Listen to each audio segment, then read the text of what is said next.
some questions from federal judges. Folks, what got me into this was seeing the botched withdrawal in Afghanistan. I lost 5 of my guys in Afghanistan, so as you can imagine, I was pretty upset with the lack of accountability on behalf of the current administration. Look, folks, I'm a common sense kind of guy. I want to make sure that it's more affordable for people to live in our district and get our economy back on track. I want to make sure that our border is secure and our foreign policy is strong so we can make our communities safe. I also want to make sure that we take care of our veterans. That's the kind of person I am. And folks, we're going to see a lot of things and hear a lot of things tonight, but I wanted to be clear. My opponent's focused on his past. He's focused on his revenge toward President Trump and trying to rectify the failed policies of the Biden-Harris administration. Well, I'm focused on the future. So it'd be an honor to not only represent the people here in the 7th Congressional District, but it'd be an honor to be your next congressman and represent the people that raised me. Thank you.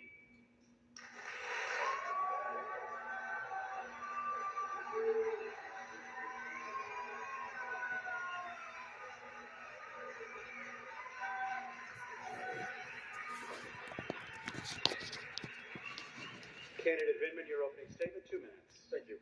First of all, I'd like to thank the panel, Professor Farnsworth, for hosting this event. It's very important that we have a democratic discourse here. I want to thank the audience for being here. Your passion for our democracy is fantastic.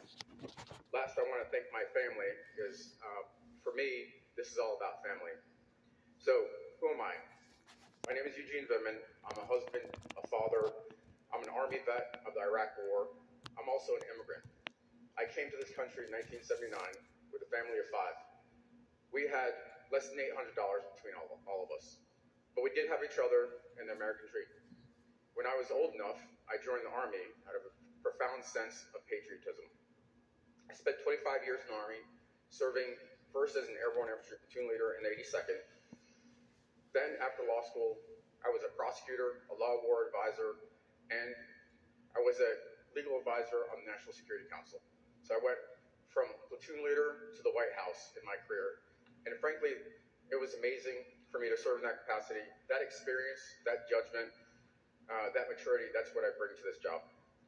Why am I doing this? Like I said, my motivation is family. And there are some critically important issues in this race. Number one is the fundamental right to health care, women's health care in the form of abortion. A little over 2 years ago, that constitutional right was taken away from women. I have a 14-year-old daughter. She has less rights than women have enjoyed for decades. After serving 25 years in the Army, that just does not sit well with me. So we have to restore those fundamental rights. And second, look, I'm a dad, a local dad. I live in Prince William County. I'm raising my family there. I'm very sensitive to the costs of housing, gas, groceries, and we have to address those, and those will be my priorities on day one in Congress. Thank you for your support.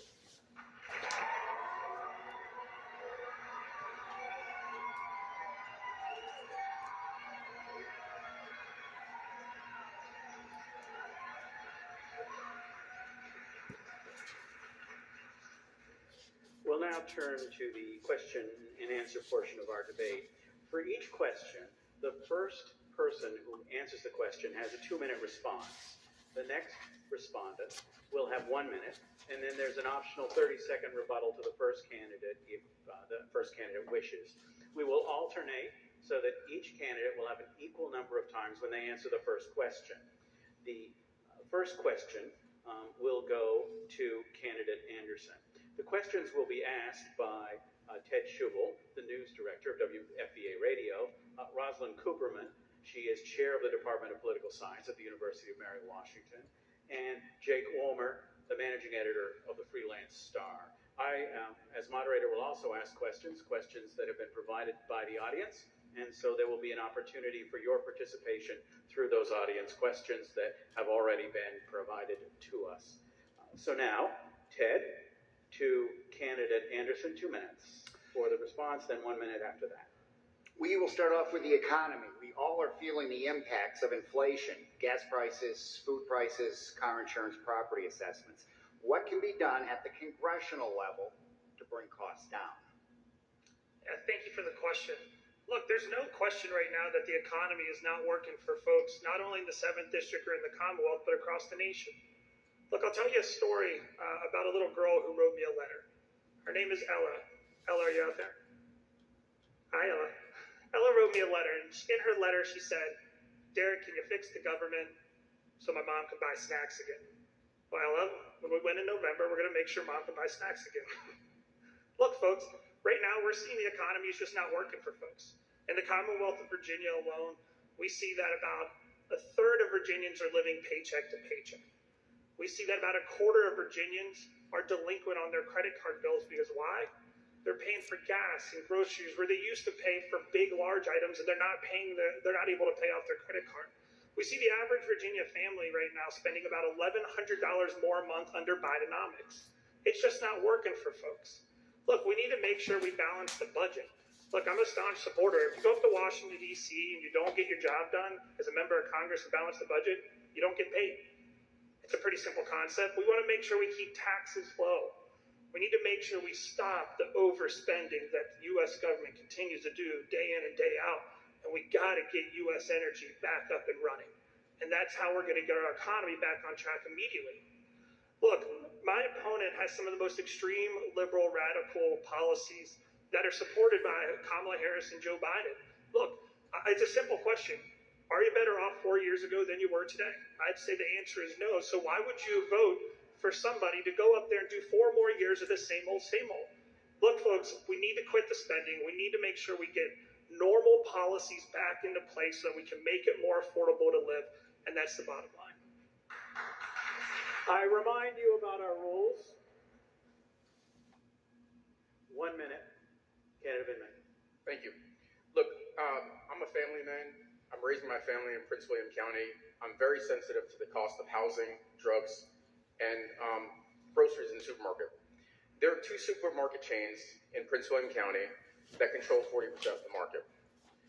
That is too much consolidation. Frankly, it verges on a monopoly. There is a merger now pending of 2 very large supermarket chains.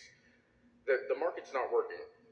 What we need to do is make sure that the economy is working, that capitalism functions the way it's supposed to by preventing monopolies from taking shape. The second thing is, look, insulin is now $35 because there's a cap on the price. That's a huge first step in making life more affordable for the average American, average citizen.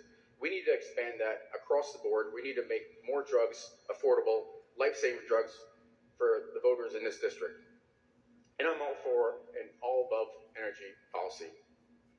30-second rebuttal, if you like. I'd like to take my 30-second rebuttal. Look, folks, what you just heard is a lot of nothing. Look, what he just talked about is he wants to put price caps on groceries. That's what he's talking about. Look, I've visited multiple grocery stores throughout the district, and you know why they're paying so much right now? Because energy. I've talked to places in Spotsylvania County all the way up to Prince William counties like Jimmy's Stop and Shop or Toto's Market. And the number one thing they say, the reason why their prices keep going up? The lights. Trying to keep the lights on. Look, we got to get U.S. energy back up and running to make our economy work for everyone, not only in the country, or not only the Commonwealth of Virginia, but here in the 7th. The next question from Dr. Cooperman goes first to candidate Vindman. Each of you comes from a military background, and the 7th Congressional District has thousands of active and retired duty military families. How has your military experience informed your beliefs about the role of the United States in addressing conflicts in places like the Middle East or Ukraine? Look, I spent 25 years in the Army. I'm extremely proud of my service. My brothers and sisters over the course of those 25 years helped me get through. So the first thing I will do is commit to making sure that veterans get the services that they need. That's ironclad. There are plans out there, like Project 2025, that my opponent, who's funded by extremists, he'll vote down the line. The bottom line, that reduces veterans' benefits. I think that's unacceptable. I find that unacceptable. There are lots of other goodies in 2025. I'm sure we're going to talk about it. But look, I spent 25 years in the Army as a paratrooper all the way up through a White House official. I have the experience, I have the judgment, I have the knowledge, having advised at that level, to serve in Congress from day one. The character traits that I bring with me are integrity, judgment, and dedication to duty. That's what happens when you serve 25 years in the Army. And that's why I'm prepared to serve in Congress on behalf of all members, or everybody in the 7th Congressional District. 1 minute. Yeah, you're going to hear my opponent say this over and over again tonight, so we might as well nip it in the bud now. Look, he keeps talking about Project 2025. That's not my plan. I didn't know about it until my opponent continued to talk about it over and over again. This is absolute. Look, folk, what we see right now is we see weak leadership. I was a Green Beret. I served our nation for a little over a decade. I still serve our nation. I was a Green Beret. I literally led men in combat. I know exactly what it feels like to have those rounds whiz by your head. I've lost guys. I've had friends that have lost guys. What we need is true leadership. We see the chaos going on across the world right now, and it's because of the weak leadership and the extreme policies of Kamala Harris and Joe Biden and people like my opponent. If we look at what just happened yesterday, Iran is firing onto Israel with no repercussions, and it's because of the failed leadership at the top. 30-second rebuttal. I'm Absolutely. sorry, we have rules that the campaigns have agreed to, and it's important that the candidates are treated with the rules in which they agreed to, and that includes not heckling and not applauding. I would encourage you, if you wish to be a candidate for office, you can be on the stage, qualify for the ballot, and 2 years from now, we'll have you on the stage. But for now, your job is to be an audience member, not a candidate.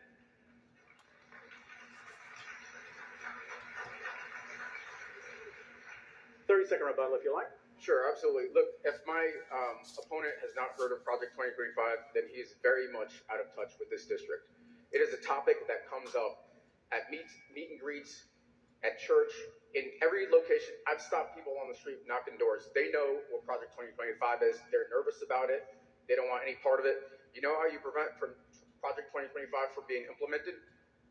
Don't vote for my opponent. He's bankrolled by MAGA extremists, and they want a return on their investment. Jake, you have the next question. It goes first to candidate Anderson. What is the greatest national security threat facing the U.S. and what should be done about it? Yeah, so I look at it from two different angles. I do believe that the border issue is seriously a national security issue. But from outside the United States, I truly do think that what is going on with Iran is seriously a national security threat. Look, we saw yesterday that Iran throw hundreds of missiles over into Israel.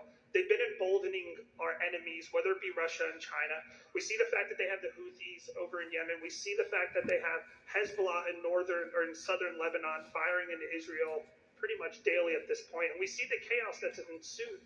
Look, I can tell you, as a former Green Beret, I still have Green Beret brothers of mine that are still serving overseas in places like Iraq and in Syria. And I can tell you, because of the failed policies of the current administration, who my opponent 100% supports, and that weak leadership, we have our service members that are getting attacked. Since October 7th, we've had over 100 attacks on our service members and our military installations overseas. That hurts me, especially when my Green Beret brothers are telling me that when they're getting attacked, they're being told from higher up that they have to sit on their hands, they're not allowed to reattack. That's not how we did business when I was in Iraq and Afghanistan. It's time that we start getting strong leadership. Look, 4 years ago, we weren't in this mess. We didn't have wars across the world. We didn't have Ukraine being invaded. Again, though, my opponent is focused on his past. You heard him. You heard him really briefly talk about, all he talks about is Donald Trump, and he has a revenge tour against Donald Trump. He doesn't talk about the issues that are actually impacting us in the district. In fact, he's trying to rectify the failed policies of the Kamala Harris and Joe Biden administration that got us into the mess right now. So again, we need strong leadership from foreign policy and across the world, so people like countries like Russia, Iran do not feel emboldened to not only attack our allies overseas, but to attack our U.S. military installations overseas as well. Candidate Vindman. Well, look, this is a perfect example of the difference between the experience and knowledge that I have in my opponent. Not once did he mention the Chinese Communist Party and China. That is the most serious existential threat that we face in the long term. The most acute threat right now is Russia. So let's talk about Russia and China. Yes, the news of the day is about Iran, and let's take it seriously. But the most serious threat we face is from Russia and China. they're the only ones capable of posing a threat to the United States. And so let's talk about pushing back against China. Let's talk about pushing back against Russia. My opponent and the MAGA extremists in his party are isolationists. What they would have is they would have us turn inward like it is in the 1930s. That's not possible anymore. We step back. You know who fills that vacuum? Russia and China. We have to push back vigorously on those threats, prepare for those threats, and you need people with the knowledge and judgment and understanding of having served at the highest levels to perceive those threats and take them on. 30 seconds. Yeah, you mentioned he tried to distinguish between us and the differences. Look, I'll tell you the differences. I tell you the truth about my service and what I've done. I can tell you that my opponent has lied not only about things about me, but he's lied about his own military service. He's lied about being a colonel. He's not a colonel. He's lied about his time in combat. I actually saw combat. My opponent said that he used weapons of war in combat when he knows very well he did not. I was a former Green Beret who actually saw combat. So if you want to see the difference between a true try-hard combat veteran, I'm the guy. I would like to respond to that. A reminder, I would encourage you to use the next question to start your response with a response at that point. We have a lot of issues to cover. This next question goes first to candidate Vindman. It is a question offered by our co-sponsor, the Chamber of Commerce. Where do you stand on the current union strike at critical reports around the East Coast? This potentially can hurt small business as well as trigger cost hikes. 2 minutes to candidate Vindman. All right, so happy to answer that question, but first let me address this issue of Derrick lying about my record. He's lying about my record just like he's lying and trying to fool the voters in this district about his fake family. I mean, if you are going to lie about something as fundamental as your family, you're going to try to portray yourself as a family man so people like you. How can you be trusted on more serious topics? It's unacceptable, and you know why he's doing it? I'll tell you why. Because he wants to distract from the important issues in this race, like abortion, like reproductive freedom, and let's move on to actually important issues like the one that's being talked about. So look, there's a strike right now, and the president has weighed in. Basically, this is the first few days of the strike. I think we need to give the unions and the corporations that are running these ports, longshoremen, the opportunity to work this out, but not a long opportunity. You know, we're just a few months away from the holiday season. Our economy is still fragile. I'm very sensitive to cost, as I told you, as a family man, local in this area. We need to focus on making sure that there's a quick resolution. I'd give them an opportunity to work it out, the longshoremen and the corporations, but if they don't, in short order, I'd bring them in and make sure that they negotiate through this. 1 minute. Well, let's talk about, you mentioned my family. Yevgeny, my family is right there, and I encourage you to go talk to my mom after this and see what she has to say to you. Look, I have a beautiful fiance right here that is also a veteran as well. Look, what he's talking about is unbelievable. He talks about focusing on a picture that I took with supporters in the district. Why is he talking about that? Again, we talk about distracting from the issues. Good grief, folks. That you can't have anything more than distracting from the issues. That's my family right there. He's distracting because he's lying about his military record, and he won't answer it. I'm answering it. That's my family. Folks, what we're talking about right now, we encourage you to give them time. We have union workers right now. Why are they striking? They want higher wages? Because the economy is not working for anyone in the United States right now. We are feeling it in Virginia. We're feeling it across the United States. And my opponent would be a rubber stamp for those policies that got us into this mess in the first place. I know he doesn't care about the district. I care about the district because my family and friends and the people that I've known my entire life live in this district, and I'll do everything I can in Congress to make life more affordable for you. 30-second rebuttal. Look, somehow my opponent has managed to make himself a laughingstock. He's gone viral, nationally and internationally. And you know, this district deserves more. This district deserves serious leadership rather than somebody that will attempt to portray himself as a family man, posing with his friends, wife, and kids. How can anybody trust anything you have to say on the important topics of the day, abortion, the economy, if you can't tell the truth? The next question is an audience question, and it goes first to candidate Anderson. Are you willing to share how your faith informs your desire to be in public service and your desire to further justice for all? Yeah, I'll be quite honest. When I was growing up, I oftentimes didn't have the opportunity to go to church because I was usually at my mom's restaurants. I was usually working with her. She couldn't afford childcare, so quite often I was with my mom, and I was fortunate enough to have a friend in Spotsylvania who lived right down the street to me, and he started bringing me to church and gave me the opportunity. At first, look, I'll be quite honest, I went there because they were giving free donuts and orange juice, and then they started talking about God, and I thought that was actually amazing. Look, my faith carried me not only through high school and in college and through the military. Look, I saw some of the most horrendous things that you can imagine overseas. I was in combat. I've lost guys over there. I've had some of the most low moments in my life overseas in these combat areas in Afghanistan and Iraq. And I'll tell you, having my faith there was the thing that kept me going. Being able to look up to the Lord and say, hey, I'm on your plan, sir. Keep me going. That's what got me through all of those 15-month combat deployment to Iraq. It got me through a 6-month deployment to Afghanistan and the 4 other deployments I did throughout the Middle East. Look, I go to a lot of our churches across the district, and I'll tell you, it doesn't matter if you're a Democrat or Republican, an independent, red, blue. Right now, people are hurting. People are hurting. The economy is just killing them. Not only that, but we see the national security risk. We have 250 people coming across the border that are on our national security list. Our communities are unsafe right now. Look, God and my faith has carried me through multiple deployments and carried me across a 10-plus year military career on active duty and almost 18 now.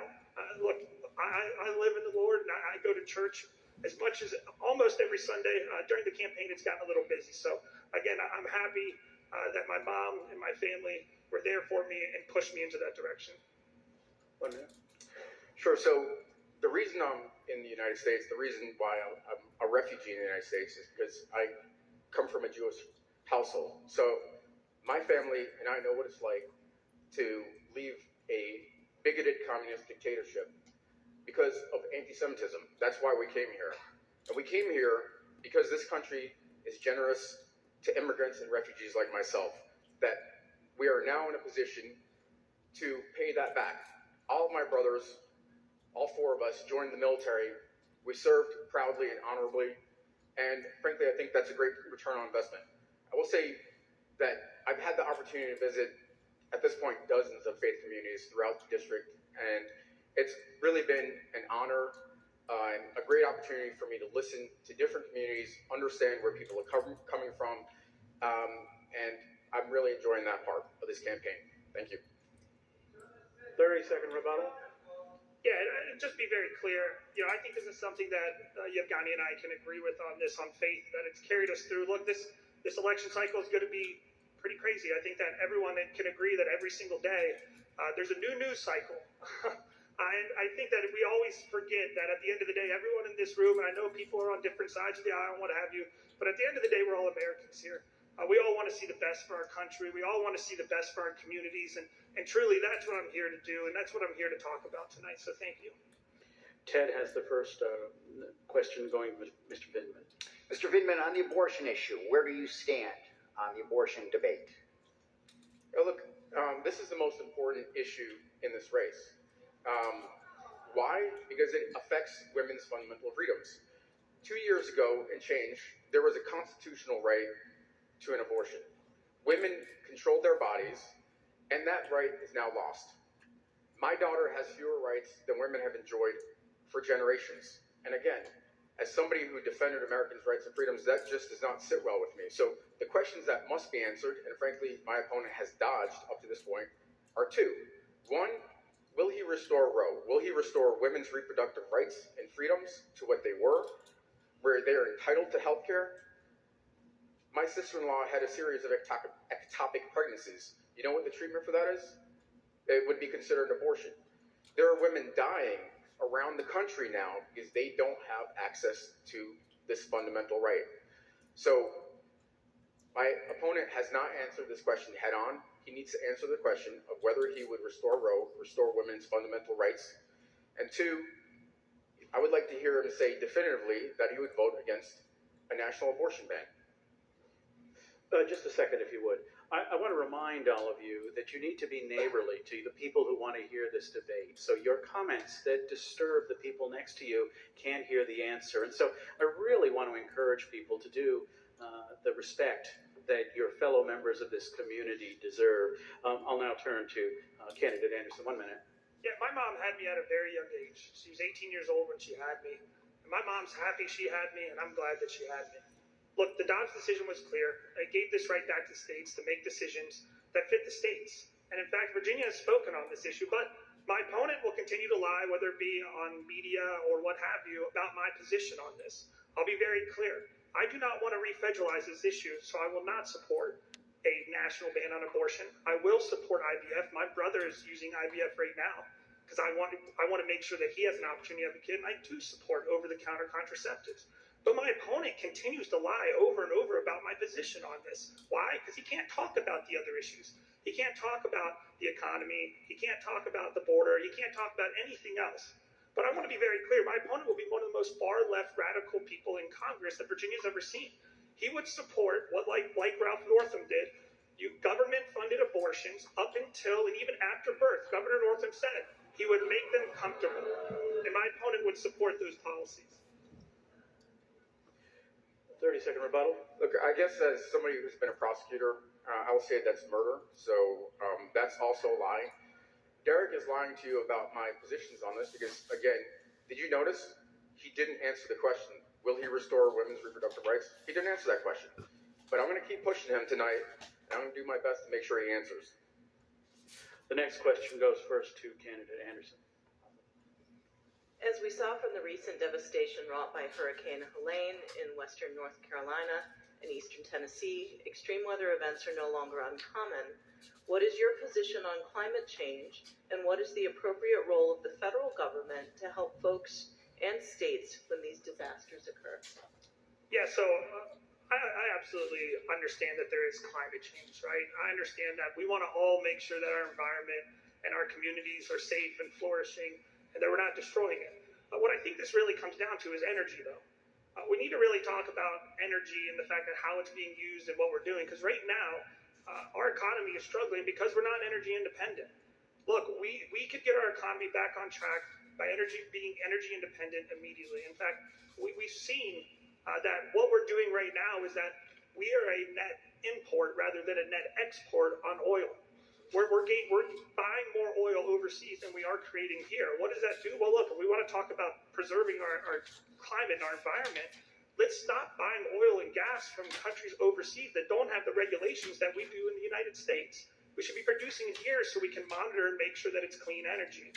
Look, my opponent and his party have been on the wrong side of this issue. They've had some of the most extreme, radical, liberal policies when it comes to energy.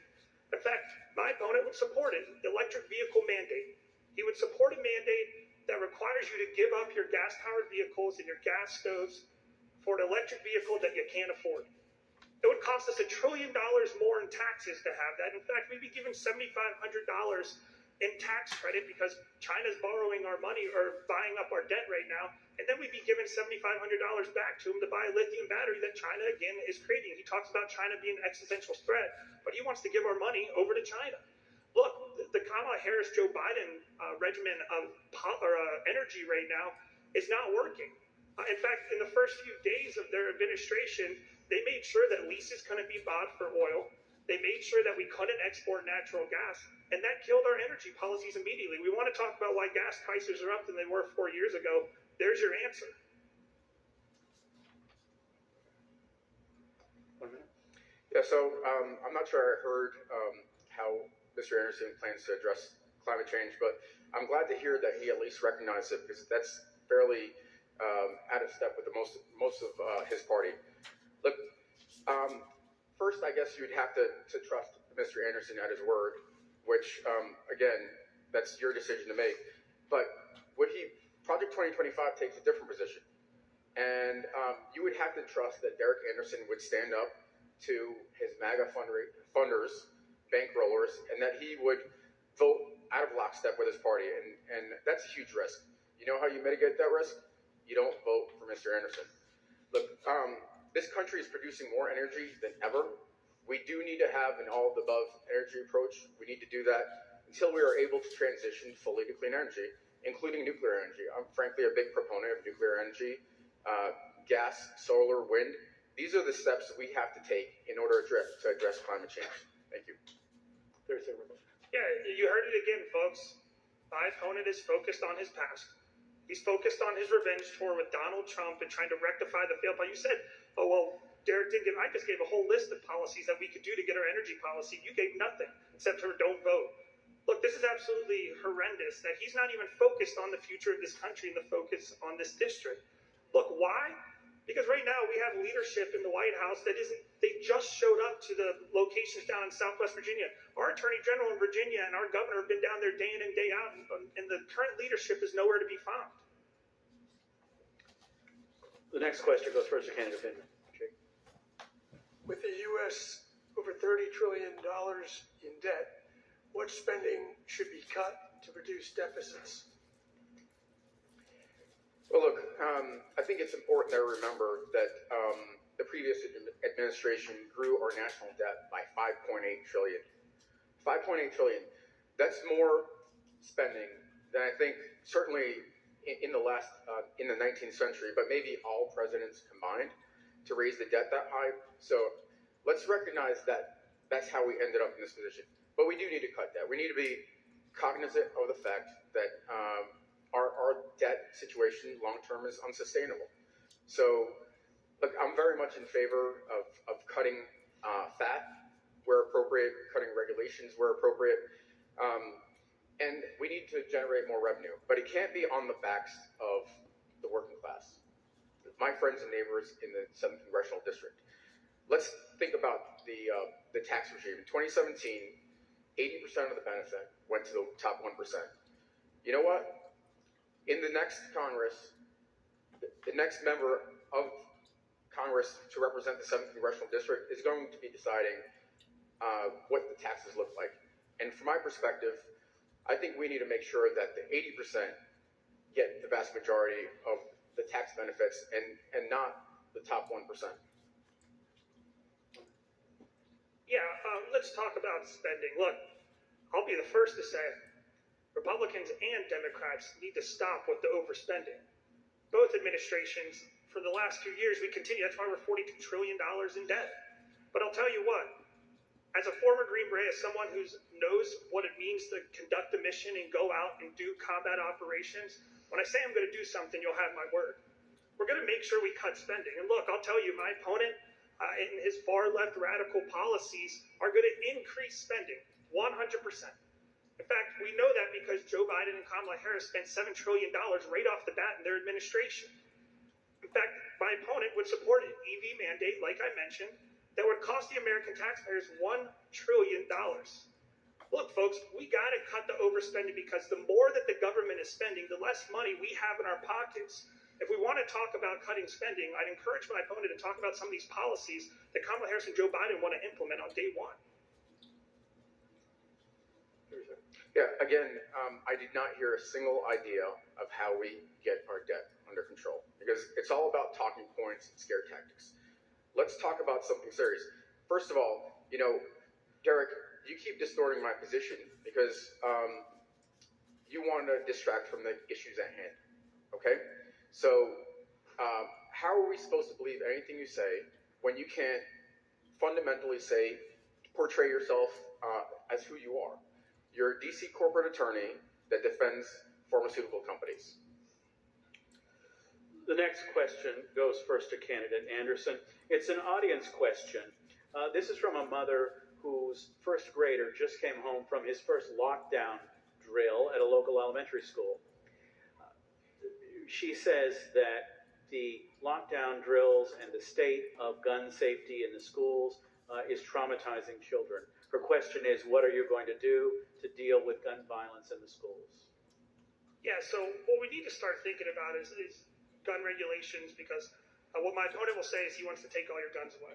Look, what we need to start thinking about is making sure that we don't take guns away from lawful citizens. And we're taking guns away from people like criminals and people with severe mental illnesses. Look, let's talk about what's happened over the last couple of months with the school shootings and some of the assassination attempts that we've seen.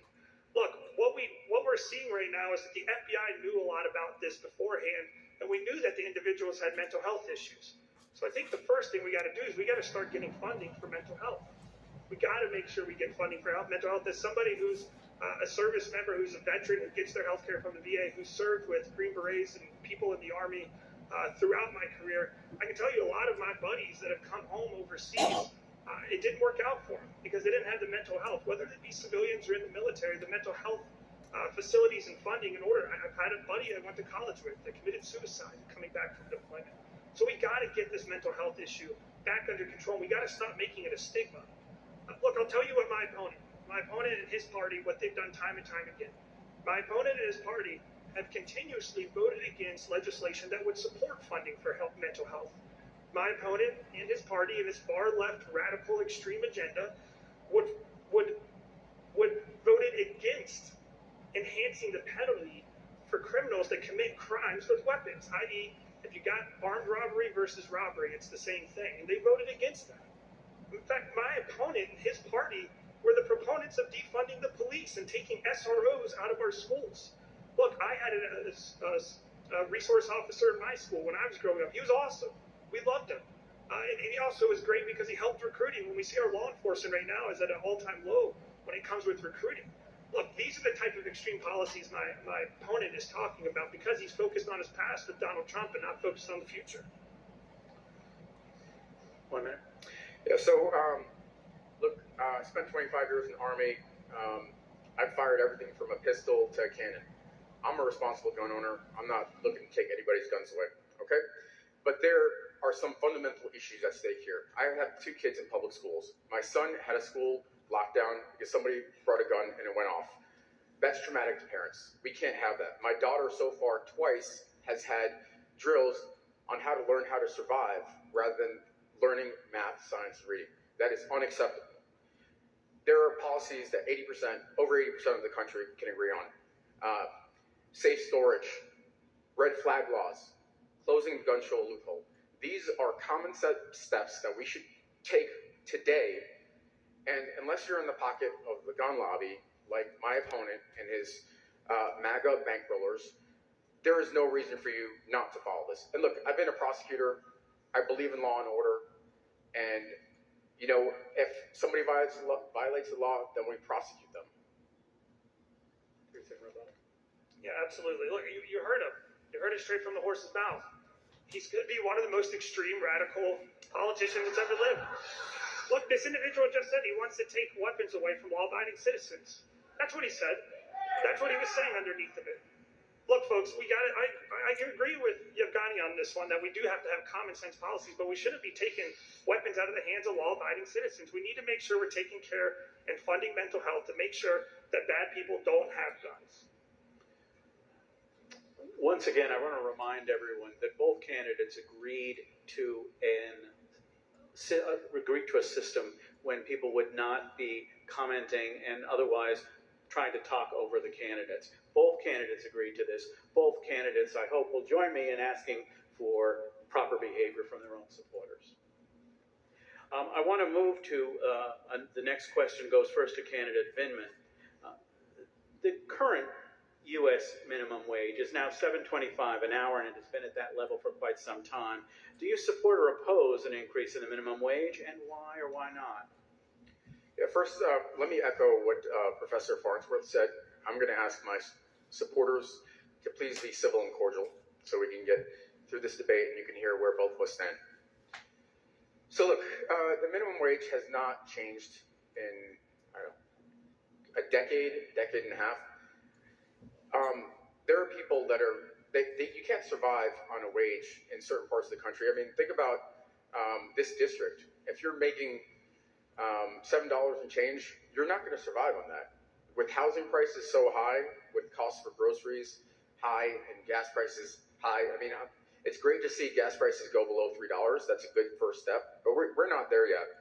So we definitely need an increase to a living wage. I think $15 an hour is a good step. And, you know, the workers deserve this. Corporations are making record profits these days. They're making record profits. The grocery store chains that I talked about earlier, those those grocery stores chains are making record profits. They're paying their folks minimum wage, occasionally slightly better than minimum wage. We need to make sure that we're taking care of workers. Our economy is still 2/3 based on consumers.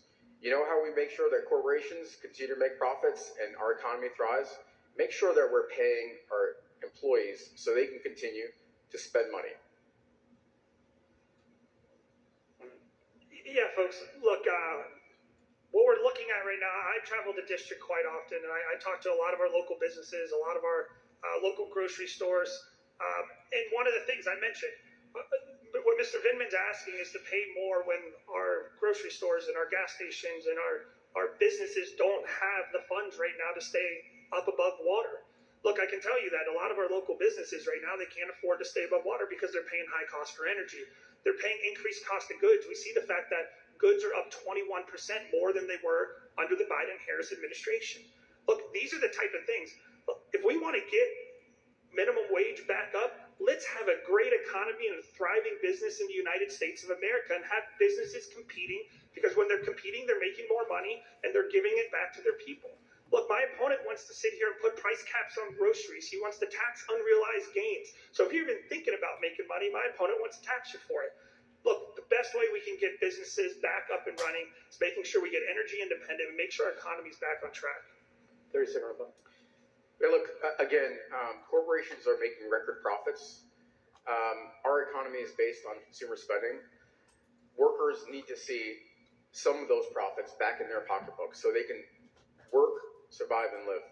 My family came to the United States very modest means, and my dad's union job, his benefits that allowed us to live with health insurance, boys with cuts, scrapes, and broken bones were critical. Unions are, frankly, a great start, increasing the minimum wage. These are the steps we need to protect our workers. The next question goes. I get a 30-second on that? I'm sorry, 30 seconds. Thank you. Look, what you're hearing from my opponent is pretty astonishing. By his policies, we'd be forcing companies overseas. We'd be forcing jobs and companies overseas. Or if they did decide to stay here because of the policies he'd want to implement, it would increase inflation. Why? Because we'd be forcing companies to do things, and then they would put that cost back down onto the consumer, and we would actually see wages decrease. Again, we need to make sure that companies are staying here in the United States, that we're made in America, and that we have a great economy for these companies to thrive. The next question goes first to candidate Anderson. Ted. Let's talk term limits. Term limits for Congress, term limits for the Supreme Court. Your thoughts? Look, I'll just be quite frank. I would support term limits. So the problem is that it's never going to happen.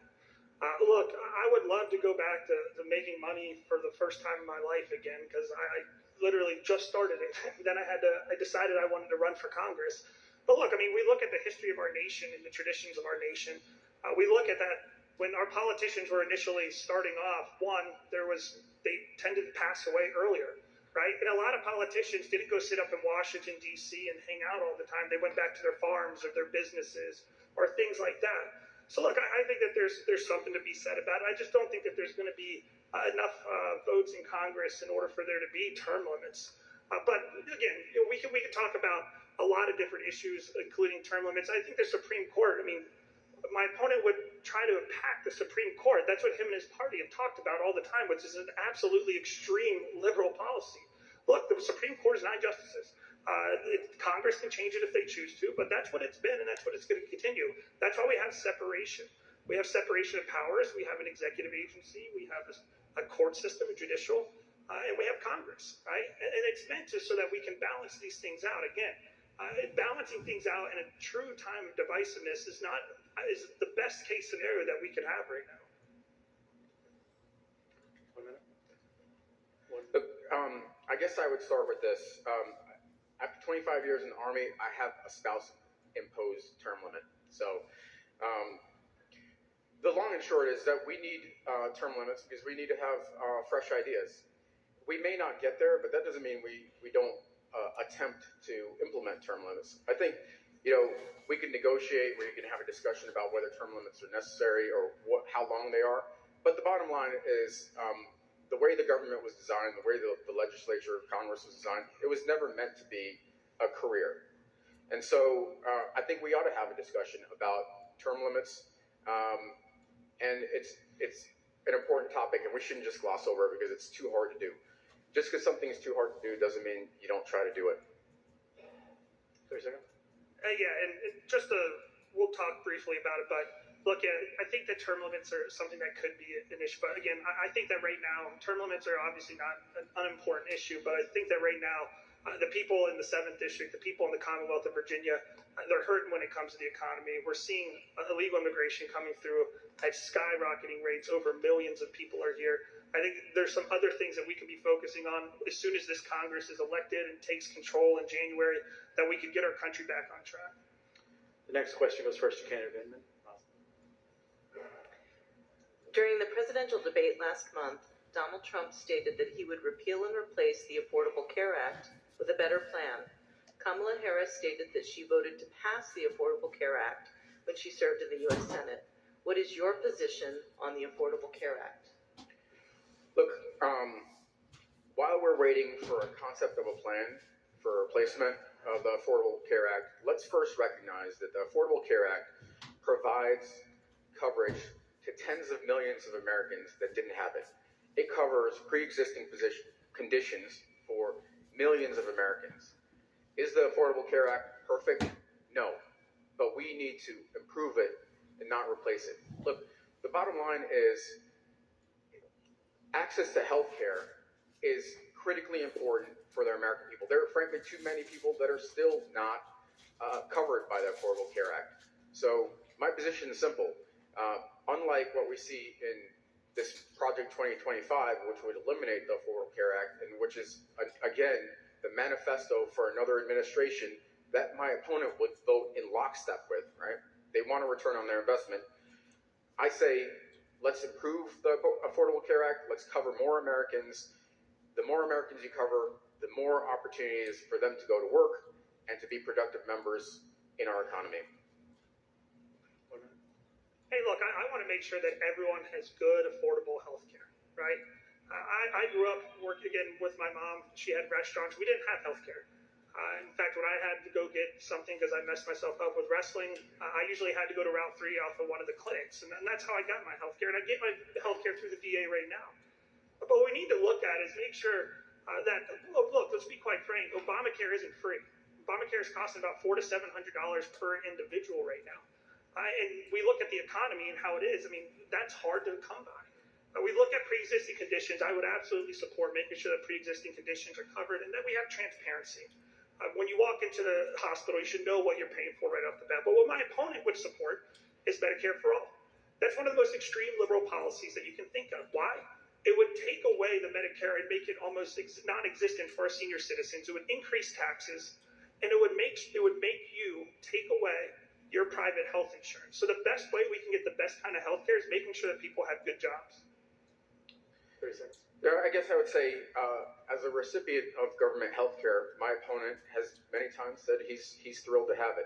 But yet he doesn't feel like Americans overall are entitled to health care. I have a problem with that. The bottom line is the system is not perfect.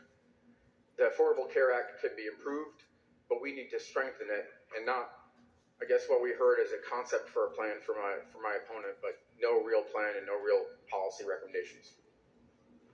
The next question goes first to candidate Anderson. What would you do to ensure Social Security is available for future generations? Yeah, and I want to make sure that we keep Social Security and Medicare, Medicaid on the books. We got to do it, especially when we have an economy that is in complete disarray right now. Look, we talk about Medicare for all. And my opponent says he has no policy, but he didn't say that he wasn't willing to support Medicare for all, which would absolutely kill Medicare for our senior citizens. It would absolutely it would increase taxes. And again, it would take your private health care away. In order for us to make sure that Social Security thrives, we've got to make sure that the economy is good and make sure that we have jobs. Because quite often right now we're seeing about a quarter of people in America right now that are over that retirement age are still working. A lot of them not because they want to, because they have to, because they can't afford to live right now. We talk about the cost of housing right now and the fact that my opponent and his party want to increase the cost of your homes by $25,000 by having a first-time home buyer. Where do we pay for these things? We keep overspending in the government, and it's hurting our Social Security benefiters. And my opponent has no fix for it. His policy and his extreme policies are that he wants to continue spending.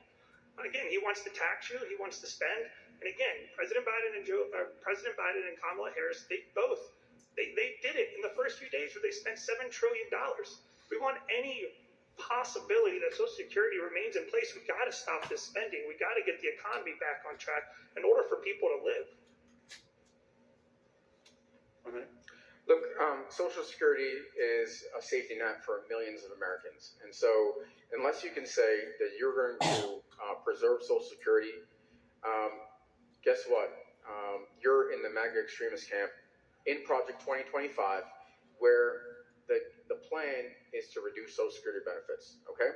So we need to preserve Social Security for the elderly that rely on the program. And, you know, one of the ways to do it is there's a cap on income that is somewhere. There's a cap on income on which Social Security is taxed, right? If you lift the cap by, you know, to earners over 400,000, you're going to raise more money for Social Security, okay? So we need to preserve this program. We need to make sure that Social Security is available to our elderly, and, you know, stand firm against Project 2025. You know how you prevent Project 2025 from being implemented? Don't vote for my opponent. 30-second rebuttal. Yeah, folks, you've heard it time and time again. My opponent is focused on his past. He's focused on his revenge towards President Trump and trying to rectify the failed policy of the Biden-Kamala Harris administration. You have heard nothing from him tonight that says anything about the fact that he cares about the people of this district or that he wants to make any changes that would make things better for the people in this district. In fact, he's talking about capping income. Look, we want to get our economy back on track. Let's start getting a balanced budget. I'd encourage my opponent to say whether or not he supports that and whether or not he'd go forth with the paycheck if we don't get a balanced budget. The next question is an audience question, and it goes first to candidate Vindman. This will be the last question, and then we will have closing statements after that.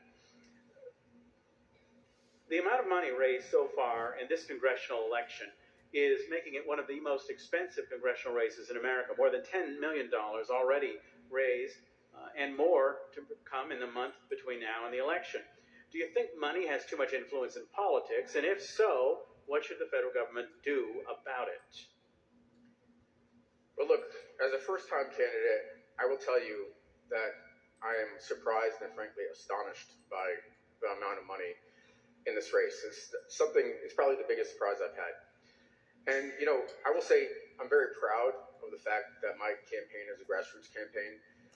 With the average donation of $27, $27 is my average donation. But when you have hundreds of thousands of donors, including over 10,000 in Virginia, then you're talking about, you know, a movement.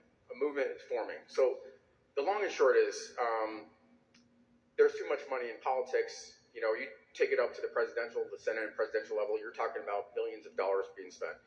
This is all as a result of a decision by the Supreme Court called Citizens United. And we need to end Citizens United. We need to pass, whether it's a constitutional amendment, we need to take actions to get rid of the dark money, the ridiculous amounts of money in politics. And let me just take 30 seconds here, because this is the last question. And my opponent has still not answered the most important question in this race. Will he defend a woman's right to reproductive health care? That is the number one question. He has dodged and dissembled all the way up. This is your chance, Derrick, to answer that question. Will you restore Roe, or will you vote with your MAGA extremist bankrollers and to take away more women's rights? I don't know. We'll see. 1 minute. Again, I'll say it again. My opponent has a revenge tour with President Trump, and he's focused on his past. He does not care about your future. If we want to talk about bankrolls, the fact that you get all your money from California, I guess that's the encouragement that you're getting is from California. Look, my campaign is a true grassroots campaign. Why? Because I'm from this district. Why? Because I know the people in this district. One of the board of supervisors, chairman of the board of supervisors in Spotsylvania County, we went to middle school together, folks.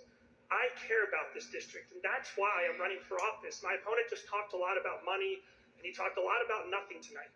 What I'm talking about is things that are actually impacting us in the district. We didn't talk much about it, but I want to talk about the immigration issue.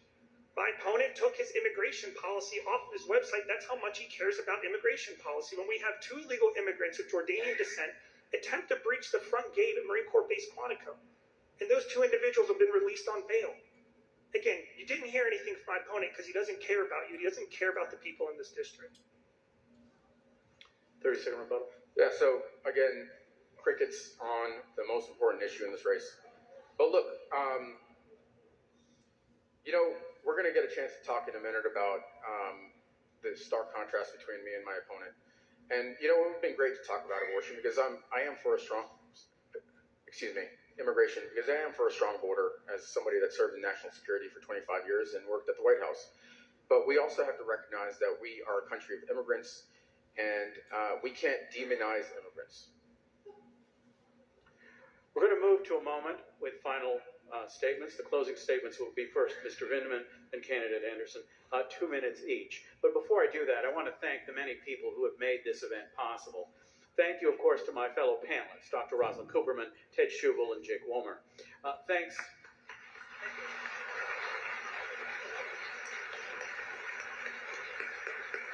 Thanks as well to our sponsors, the Student Government Association of Mary Washington, the Chamber of Commerce in the Fredericksburg area, the League of Women Voters. Thank you all.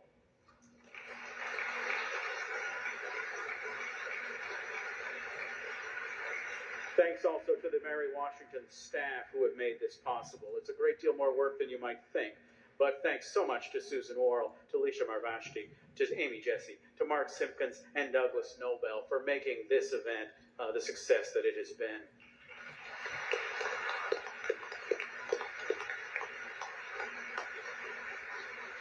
I also want to thank the students. It is a great, satisfying moment for me to find so many students willing to help with events like this, and I can feel confident that the future is in good hands with the kind of students that we see and work with here at Mary Washington. Thanks especially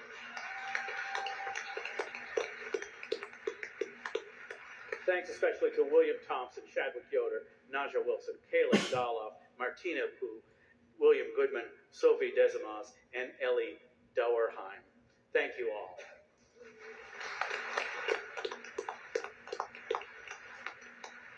Finally, I want to take and thank the candidates for not only attending this forum, but for being willing to run for office in the first place. As we are reminded throughout our conversation here today, it's not always sweetness and light when you run for office in politics, and it's not always a warm crowd that greets you as you offer to serve the public.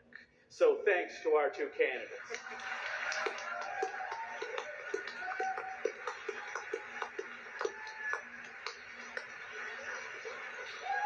We now turn to final statements. Each candidate, of course, will have 2 minutes, and you're entitled to applaud after each one. But please be quiet during the 2 minutes when each of them is speaking. Candidate Vindman goes first, 2 minutes. Sure. So first of all, let me thank the panel, Professor Farnsworth, and the audience. Again, it's great to see so many people that are motivated by democracy and that are making their voices heard, voting. So thank you. Look, it would be the honor and privilege of my life to serve this district as the next congressman. I served for 25 years in the Army. During that period of time, I did a series of jobs that have prepared me, that have given me the experience, the judgment, the knowledge to serve this district from day one and serve everybody, not just Democrats or Republicans, but serve everybody. That is why when I go out and I campaign, I go to the Culpeper Rodeo and I wear my shirt. I make sure that people know I will be out there talking to everybody. That's why I go to NASCAR, Dominion Raceway, because I am committed to meeting every voter and representing you in Congress. Look, the stakes in this election are pretty grave, right? We talked a little bit about Project 2025 and how this is a manifesto for a second administration by the former president. And by the way, I don't think I mentioned his name once, so I don't know. In any case, my opponent is focused on scare tactics and talking points, but there's very little substance associated with that. I think what we need to do is we need to take a step back and think about who has the knowledge, experience, and judgment to serve from day one. I'm a family man. I'm raising my family here. When, after decades of the Army telling me where to live, I decided to stay in Northern Virginia to raise my family here. I'm very proud of that. That is my motivation. My motivation is my family.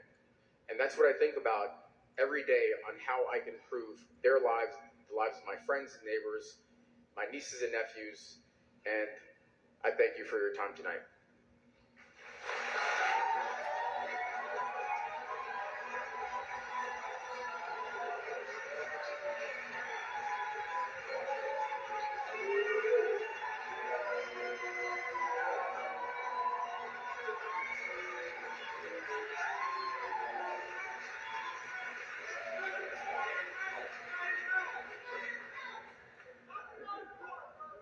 2 minutes, Candidate Anderson. Hey, thank you all again for having me as well. I really appreciate us being able to have a conversation to talk about things. And I want to thank my family, my fiance, my mom, my grandparents, my future in-laws for being here as well. Look, folks, again, I'm a guy from Spotsylvania County. That's where I grew up, again, working at my mom's restaurants. That's where I started my career. I graduated from Cortland High School before going to Virginia Tech on an ROTC scholarship and becoming the first person in my family to graduate from college. Again, I joined the Army, became an infantry officer, went to Ranger School, went to Iraq for 15 months as part of the surge. Before going to the Honor Guard, where I had one of the greatest honors of my life, and I was able to do the funerals in Arlington National Cemetery for those loved ones that had passed away. I then became a Green Beret, and I served for 2 Special Forces teams over the course of 5 deployments, including Afghanistan, Bahrain, Lebanon, Israel, and Jordan. I went to law school and earned my degree and clerked for 2 federal judges, continuing my public service. Folks, I can't tell you enough that our world is on fire, and it began with the withdrawal in Afghanistan. Look, again, I lost 5 of my guys, so that really hits hard to me, and I can't stop thinking about how the world has turned over since the withdrawal in Afghanistan. There's no accountability, folks, and look, I'm a common sense kind of guy. What I told you about tonight is what I want to do for you, the people of the 7th. I want to make it more affordable to live. I want to make sure that our communities are safe by making sure our foreign policy is strong and making sure our immigration policies are strong. Look, folks, you've heard a lot from my opponent. He's thrown smear tactics and everything else you can think of on the table. Why? Because he's focused on his past. He's focused on his revenge toward President Trump. He's focused on trying to rectify the failed policies that got us into the mess in the first place while we're focused on your future. So again, folks, not only be an honor to represent all of you as your next member of Congress, but to represent the people in the 7th District, the people that raised me. Thank you so very much.